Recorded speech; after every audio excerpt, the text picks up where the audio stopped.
yo, it's day 79. Not really gonna jam in the same way, but I am gonna talk about the project a little bit. I ain't gonna reveal the name yet. I don't wanna do all that until it's time to actually drop some music on y'all. But there is pretty much like a song, at least one, well, two, actually. Yeah, two. Two in the works from that jam that y'all have heard. So, hang on, I'm about to show y'all a real cool thing.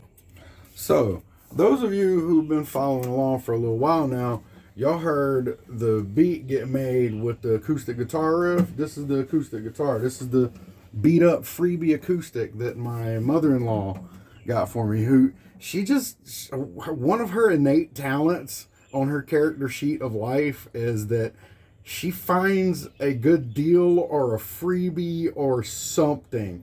I've gotten free PA systems from her. We've gotten free vacuum cleaners, and they're not falling off of a truck. I couldn't imagine her doing that stuff. She's a church going lady, but anyway, this just so happens to be tuned to the same tuning that I'm pointing like y'all are right here. The Pink Party Palace down there where I play my Flying V. This is tuned the same way. Drop A. Let's get real close so you can hear it.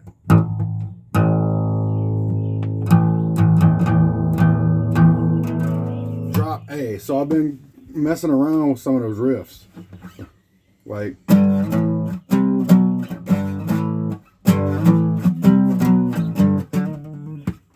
that joint. That's gonna be like the hook, I guess you'd call it, for one of the songs. And then another one of the riffs that was in that jam, I've been turning that into something else. But the project is Sludge Doom. Well, excuse me. I keep wanting to say Sludge Doom, but Sludge is its own thing. Sludge, a little sprinkling of Doom, because it's heavily Sabbath influenced. Like, because Tony Iommi was one of my main guitar heroes growing up, along with like Kurt Cobain. I've never been like, I love the super technical shreddy style. You know, I've pulled off a sweep arpeggio like twice in my life. They're really difficult for me to do, and I've just never really bothered to solo like that, because I've always been more drawn to the riff, the songwriting. I want to write a cool song, and when you hear me do those, like, I ain't gonna imitate it when I got a guitar right here like this. That's growing up listening to Nirvana, because that's the first person I heard do that. Most people do pinch harmonics because of Zakk Wylde. See if I can do one on acoustic.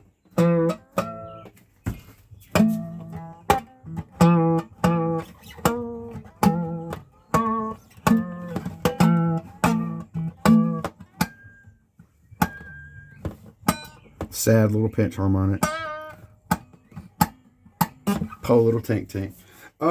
But I started doing that not because of Zakk Wylde, but because of John Christ from Danzig, the earliest Danzig albums, like the first four. I think he was just on the first four. But yeah, because I was a big Danzig fan growing up. Can't Speak was all over MTV very briefly from Danzig 4. But anyway, sludgy, death grind, stoner metal with booming bass like a hip hop album. And it's not going to be like progressive metal, but it's going to be riffy enough to where the inexperienced ear might call it technical. But I'm not a shredder. I do like to think I have a pretty unique way of throwing riffs together, while again staying true to my Sabbath influence, which is of course very old school by this point. But classics never die, in my opinion. But yeah, you know, Black Sabbath, Nirvana, Black Flag, and later like Deftones, Slipknot, I know there's some Korn influence there, but I've never owned a 7-string. I just tune very low. Which, by the way, speaking of tuning, I'll close on this because I don't want to start giving it all that too much. I still haven't told y'all the name of the project yet. I don't want anybody to steal it. I don't want to put it out there until there's music to go along with it because I don't want anybody to steal it. Full disclosure. But soon, very soon. I work quick, y'all. You'll see. But yeah, I'm tuned to drop A, which is oddly enough the tuning that I used to be in when I first started writing, like seriously writing heavy music when I was 14, maybe. I don't know. Like a very, very young teenager. And I'm looking to tap into some of that. Not so much, I hesitate to say youthful energy, but like the spontaneity of youth. Because I'm kind of like, I'm not relearning how to play guitar or anything like that, but I haven't done this particular thing in a minute. So I'm not putting a lot of thought into it. I'm just going, oh, that sounds cool. And just coming up with a riff has always been very easy for me. So I'm just kind of leaning into that and just going, hey, this sounds good. I like this. Let's do it. Because I don't know if you've ever been in like a teenage band, but you just kind of get together and you start jamming and then songs happen. You know, it don't matter if you're a teenager or not. That's typically how these things pan out. But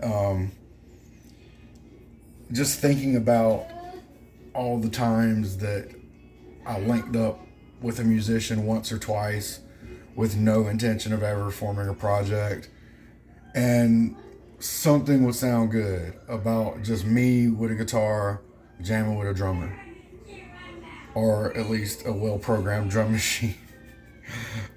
Something cool has always came of it. So we're just stripping that down all the way. I'm programming the drums, programming the bass, based off of riffs that I come up with.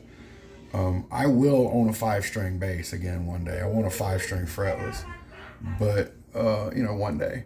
It just hasn't been high on the priority list of life as of late. But yeah, man,